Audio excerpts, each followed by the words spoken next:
With quality brand name products at affordable wholesale prices, Cash and Carry is the perfect place to shop. Whether shopping for individual, business, churches, or more, Cash and Carry is sure to meet your needs. Cash and Carry of Cookeville, 931-528-8050.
Road game. Hello, everyone, and welcome to the Watson Brown Show, presented by IWC Cash and Carry, alongside Tennessee Tech head coach Watson Brown.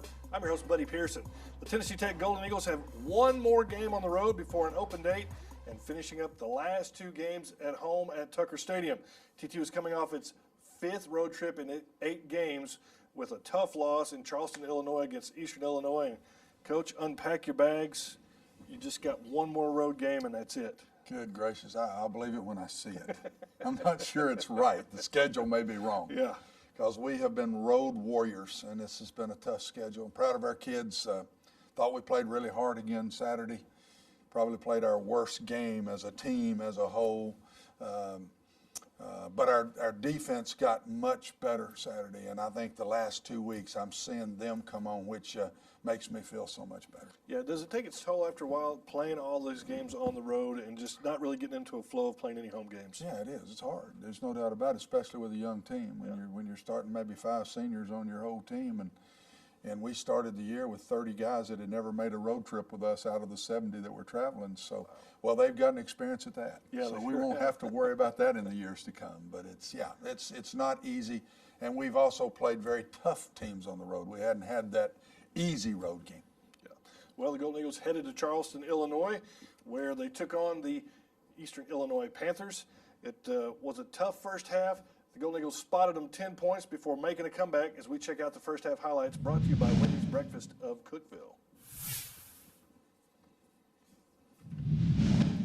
Tech players come onto the field, the tradition of touching the eagle. It was a beautiful day, one of the warmest days, Coach, I think I can remember being in Charleston, Illinois, a perfect fall day, but kind of a rough start. Jared Davis, first play of the game. First play of the game, well under through that pass, and Jared just wasn't ready yet, and we tried to play him, and he's just not back yet. And that was a mistake by us, and he just didn't have any accuracy. They take this first one down the field and get the quick 7-0 lead on us. Shepard Little there on a 5-yard run. Jared Davis back in at quarterback the second series. Unfortunately, same result. Yep, well underthrown, as you can see. There's a linebacker probably 5, 6, 7 yards underneath the pattern, and he just threw a very low ball. And this one right here hurts. Darius would love to have that back. Wow. He's gone. That's an 80-yard run right there, and it would have given us a touchdown, get us back to 10-7. And again, Jared, the next play after that run throws the very low trajectory ball, and a linebacker close to the line of scrimmage, Buddy just jumped up and picked it off. So very tough start for us with the 3 turnovers right out the gate. Jared Davis did make the tackle on that interception. Eastern Illinois comes right back. Nice run there. And but Tennessee Tech, the defense, did a good job of containing Jared Whitlow inside and the running backs. And then special teams early in the game, Coach, come up with a big play right here.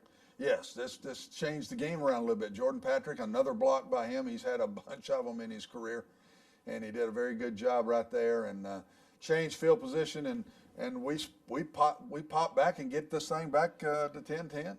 Davis having a rough time. Then Kobe Brown comes in. Kobe Brown gives to Dorian Carter, and Carter finds the end zone. Yeah, we take the ball. Kobe comes in, and for Jared after the start, and really does a really good job. I thought Kobe was at his best. Beautiful play by Brock McCoy here, and this one we get down, and I think we ended up with 3 points out of that one. Yeah. The big fumble here. We got a couple of turnovers with a block kick and a turnover there, but we gave up 6. We'd only given up 8 all year. You can see a difference in Kobe setting his feet, throwing the ball. I just thought that he played better.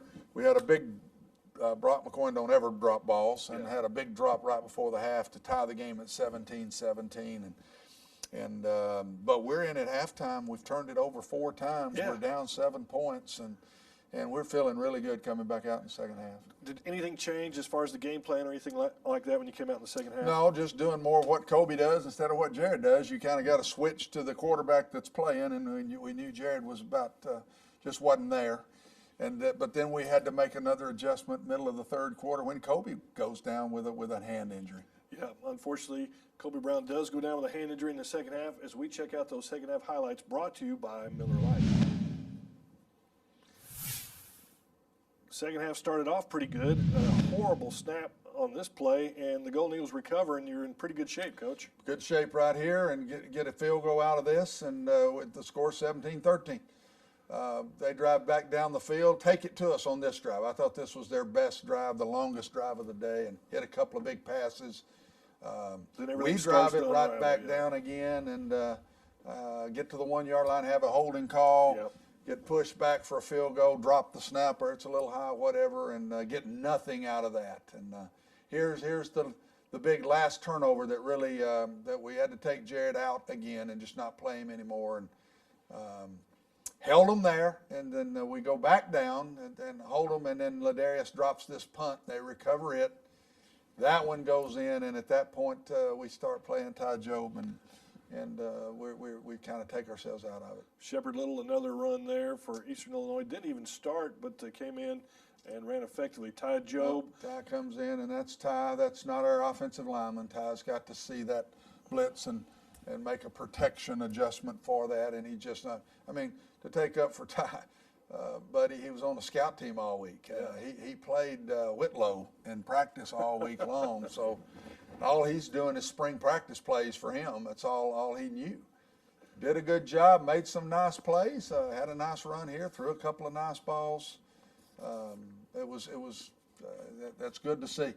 We just miss a tackle. We've got a lot of our backups in right now. We miss a tackle at the line of scrimmage there. And it's 2 weeks in a row when we've put some of our backups in that we've let them take a one-play, 80-yard run. And probably one of the most exciting plays here. It was busted. Jobe hands off one way, the running back's on the other side, and he makes something out of nothing. Yep, finds Colton Ballou down the field, and Colton takes off, and we get about 50-yard gain out of a. I told him that looked like Watertown High School all over again right there. But I really like Ty. I think Ty's going to be a good player here. He's a freshman, just like a lot of the guys we're playing right now. Final score 51-20, not indicative of what it was like through 3.5 quarters. 17-13 through the middle of the third. Kobe Brown, 7 of 15, 115 yards. Brock McCoy, 3 more catches for 88 yards. Ladarius Van Leer, 15 rushes, 78 yards there, Coach. A lot of the same guys are the ones making the plays for us, and that's been indicative of the year. The penalties and the turnovers were big, but also we didn't make plays in the game. There was dropped 2 touchdown balls. We had a holding call when we got to the 1 yard line. Had our hands on balls in the secondary for interceptions. Didn't make them. I didn't think we made as many plays in this game as we've made in some other games. And coming into this contest, you're ranked among the national leaders in turnover ratio and penalties. And those are the 2 things that bit you in the butt. Somebody asked me at the luncheon today, why'd that happen? I said, if I knew that, I'd be Bear Bryant. I can't tell you why all of a sudden we go out and do those things. Yeah. Well, there were 3 other games around the league as we check out the Ohio Valley Conference scoreboard, brought to you by High Boo. In Martin, Tennessee, it was a shootout. The Skyhawks over the Racers, 52-45. Gerard Neal, 5 touchdown passes for the Skyhawks. Elsewhere, it was Eastern Kentucky rolling over the TSU Tigers 45-21. And in Clarksville, somewhat of a surprise, Clarksville, the Austin Peay plays Jacksonville State pretty close, 27-7. Coach, I thought that was pretty close. Not a big stats there for Jacksonville State. No, they must have played them pretty good on defense. Now, they only had 88 yards of offense in Wow. the game, so Austin Peay couldn't move the ball. But Jacksonville State holding them to 27 points. Austin Peay may be getting better. And, Coach, you look at the standings there. The last 4 teams you have played are the top 4 teams in the league. Jacksonville State, Eastern Kentucky, Eastern Illinois, UT Martin, and, of course, there's Southeast Missouri right there in the 5th spot. So in a matter of 5 weeks, you'll play the 5 top teams. It's been a tough schedule, and that's why our kids have got to get our heads up. We've played the best without our quarterback. And really, Jared was hurt in the Martin game and tried to play, and then really gone with Kobe the last 2 weeks. Jared and Kobe both this week, and even with Ty Jobe. So we've played 3 quarterbacks in the last 4 weeks and played the top 4 teams in our league. You were a pretty good quarterback. All your eligibility used up? Yes. Yeah. You're not getting me out there. I'll tell you that right now. All right, well, stay right here. We got more Watson Brown Show coming up. Stay with us.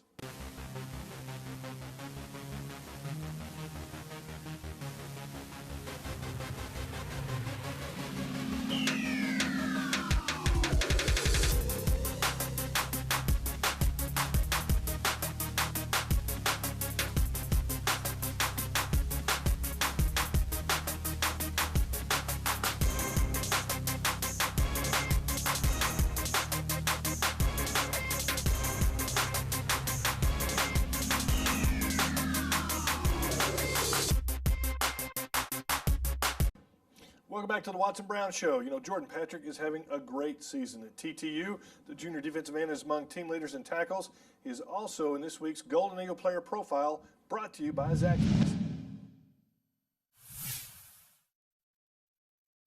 The first time I played football, I was in 4th grade. I played with the West Rebels. The most influential person in my life is my mother. She's a very strong person.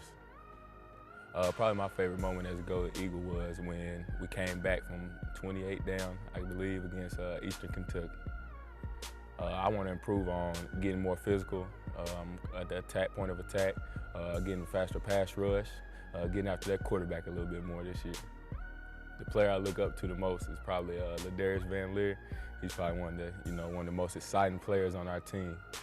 In 5 years, I hope to see myself on the NFL stage, hopefully, but if not, coaching somewhere, letting the little kids know what I've learned through my years playing football.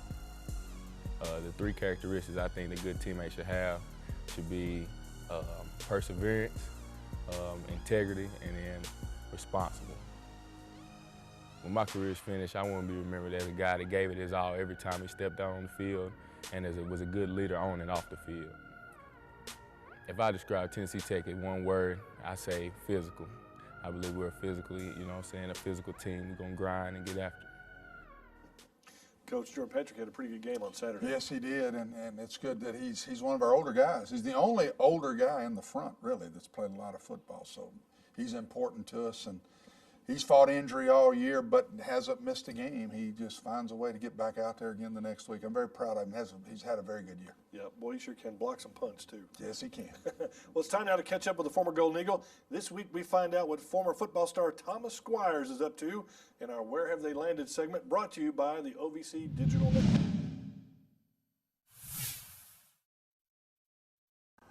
My name is Thomas Squires Jr. I played football at Tech between the years of '85 and '87. I grew up in North Carolina, grew up on the coast over on the Pamlico Sound, grew up in a small fishing community. My hometown was called Florence. I spent a lot of time working on a farm, just a normal country boy who loved football. But what made me come to Tech was actually visits by the coaches. Dick Bumpus was one of the coaches who came over and showed a genuine interest in me, not only as a ball player, but as a person. So, needless to say, I took some official visits and I went up to Tech, and it was interesting. I had never really been in the mountains, so it's kind of a different deal. But what really drew me to Tech was the actual family atmosphere. The fact that they genuinely wanted me to come. Favorite memory? Let's see, actually the day I arrived. I got off the bus and I was like, oh boy, what did you get yourself into? But, you know, during the same time, one of my teammates and very good friends, Patrick Pope, arrived at the same time. I arrived and I think his bus came in probably 15 minutes after mine. And I remembered Patrick from the official visit because he was visiting during the same time. And we kind of looked at each other and said, all right, man, this is it. We're going to be friends, and that's the way it is. But the day I graduated from college, I ended up having a job working for Fleet Guard Filtration there in town. My two managers, Johnny Howard and Dennis Mills, were two of the most wonderful individuals you could ever meet. And I ended up getting a job with Fleet Guard when I graduated from college. And I enjoyed it so much working for those two gentlemen that I ended up staying in manufacturing my entire career. Because of my experience in manufacturing and the wonderful people at Fleet Guard, that's where I've been manufacturing ever since. Everything that I am today, to be honest with you, is because of football. Tech gave me the opportunity to go and try at the next level, and I'll be forever grateful for that. It allowed me to meet a lot of the people that I've known, a lot of the guys that I meet, a lot of teammates, a lot of guys that I play ball against. It's allowed me to build a tradition, to allow my children the opportunity to play football also. It's been everything to me. My name is Thomas Squires Jr., and this is where I've landed.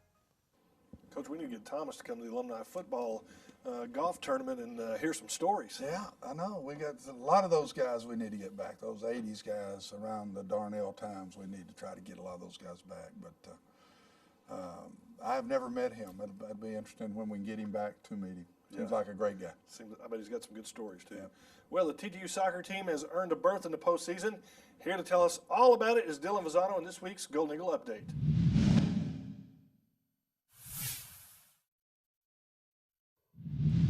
Well, thanks, buddy. Here on the Golden Eagle Update this week, we're talking soccer and nothing but soccer, and why not? The Tennessee Tech Golden Eagles, they are going to the OVC tournament for the first time since 2009 by virtue of Sunday's scoreless draw at Southeast Missouri. Tech secures a spot in the conference tournament. Now, right now, they are currently tied for second place with Morehead State. So in terms of seedings, when they'll play, where they'll play, there's still a lot to be determined. One thing is for certain, though, the Golden Eagles are back in the conference tournament. A lot of excitement surrounding Cookeville with that.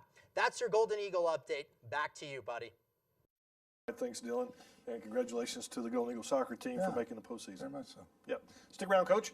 We got a lot more to talk about here on the Watson Brown Show. We're going to be looking at Southeast Missouri State, the next opponent, so you don't want to miss that. Stay with us. In the NCAA Division I Football Championship Subdivision, the game is played with perseverance, integrity, passion, character, and sportsmanship as he works to honor the game and respect his teammates, opponents, officials, and fans. Every FCS player grows in his responsibilities as a student athlete and as a member of his campus and community. The NCAA Division I Football Championship Subdivision. Every down, every day. Welcome back to the Watson Brown Show, presented by IWC Cash and Carry. Well, it's time now for our Kids Corner, brought to you by Pepsi. This week, defensive coordinator Don Landholm fields questions from an unlikely interviewer. Take a look.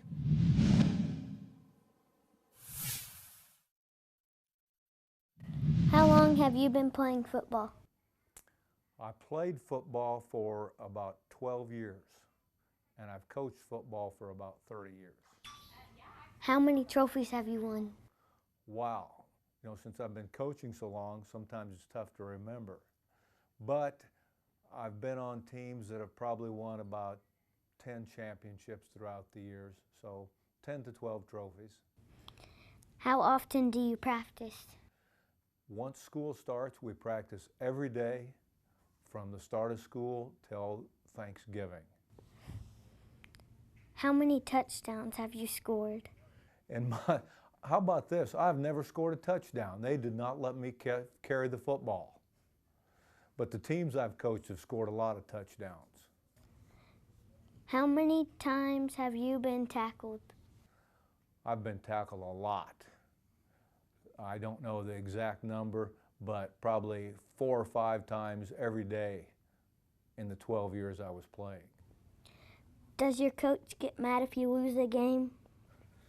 All coaches get mad when we lose games. Do you lose more games or win more games? We win more games. Who is your MVP? Our MVP, we don't know yet because we have to wait till the end of the season. So once the season's over, we'll see who plays the best, and they'll be our MVP. Do you have a best friend on the team? I don't know if I've got a best friend on the team. I've got a lot of really good friends on the team. Well, first of all, what grade are you in? 3rd. Wow. And how old are you right now? 8. Okay. Now, you know what?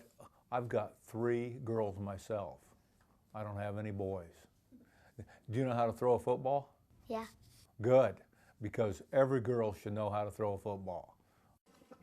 I agree. My daughter knows how to throw a football. Coach, you don't get mad when you lose, do you? No. No, don't ask any. Yeah.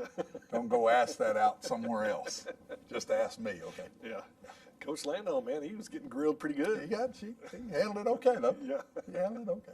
Well, with TTU celebrating its centennial, we focus each week on a special moment on the Golden Eagle Gridiron. This week, it's the largest crowd ever to watch a TTU home game.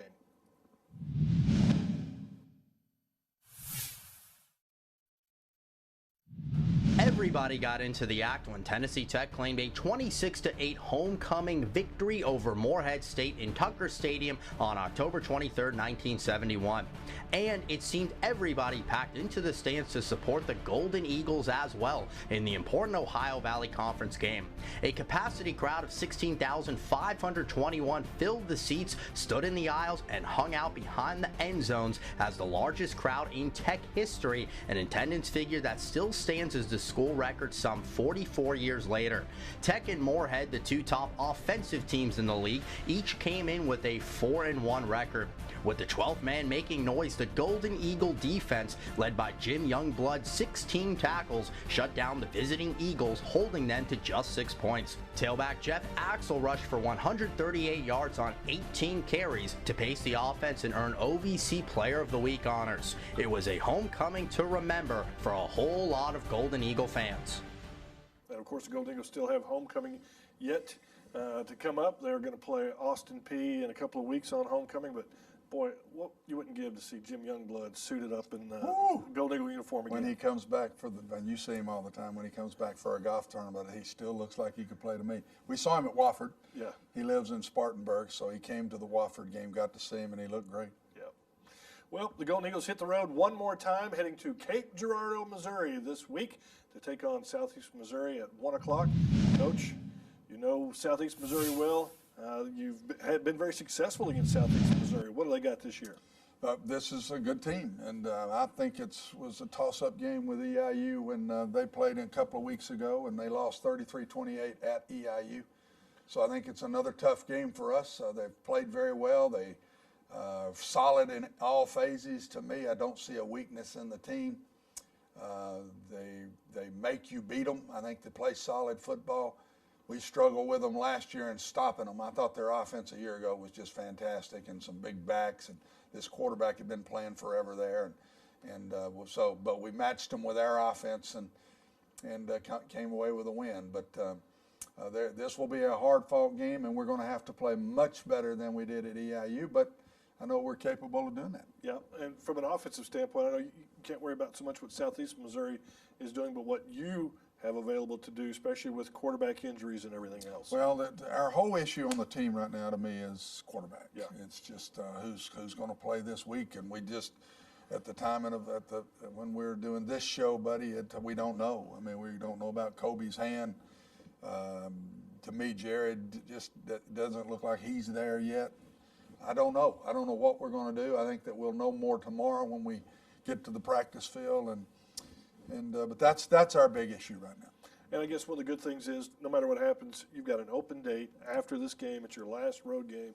So I know the guys have got to be a little road weary, but at least looking forward to an open date and looking forward to this being the last home game of the season. Yeah, the last road game of the season, and game. the open date will help us. I don't like them this late. I'd much rather had this about 3 weeks ago, but that's the way it fell.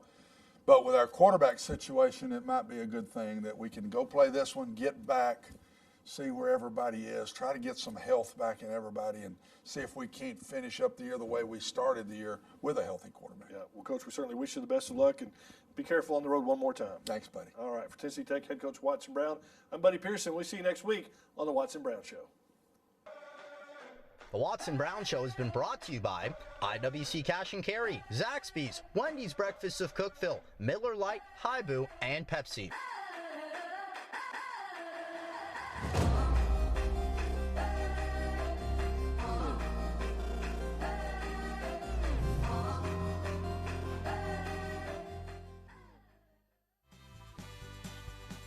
With quality brand name products at affordable wholesale prices, Cash and Carry is the perfect place to shop. Whether shopping for individual, business, churches, or more, Cash and Carry is sure to meet your needs.